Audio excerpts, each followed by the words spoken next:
Pourquoi pas un territoire zéro chômeur? Les communes de Pipriac et Saint-Ganton en Ille-et-Vilaine expérimentent depuis 2 ans et demi ce dispositif. Objectif, aider les chômeurs longue durée à retrouver un emploi financé justement par le montant des allocations chômage. Un principe qui a permis de créer une entreprise dite à but d'emploi.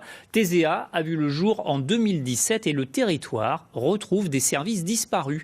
Isabelle Rettig, Valérie Chopin.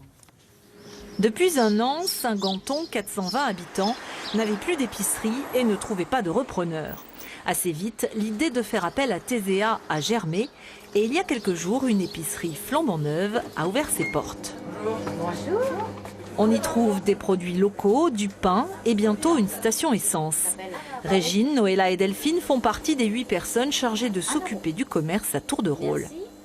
Moi j'adore le contact avec le client, les conseillers, j'adore. Sans emploi pendant 15 ans, Delphine est depuis 2017 salariée chez TESEA. Cela a changé sa vie.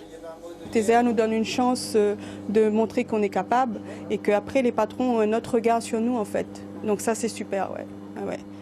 Contente de faire partie de l'aventure là. Oui, très contente, oui. Vous voyez là, la banane. Delphine fait partie des 84 personnes qui ont été embauchées par TESEA depuis janvier 2017.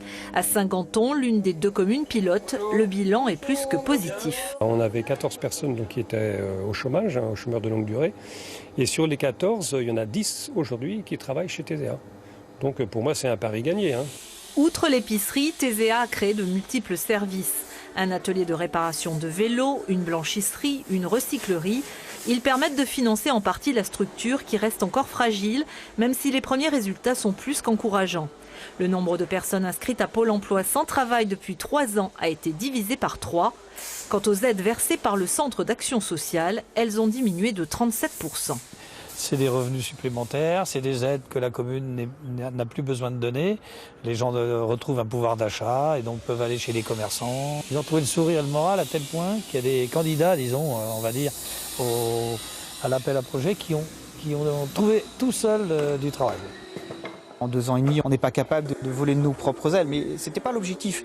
On doit prouver qu'en 5 ans, on est capable d'embaucher des personnes, on est capable de les faire travailler, on vient prendre le boulot de personne, voilà. Donc, et on doit donner une certaine rentabilité à notre structure. TESEA espère salarier 100 personnes d'ici la fin de l'année. Quant à l'expérimentation, elle pourrait s'étendre à de nouveaux territoires si le gouvernement valide le dispositif à l'automne prochain. En Bretagne, Rostrenin, Saint-Égonnec ou le quartier de Ménimur à Vannes sont d'ores et déjà intéressés.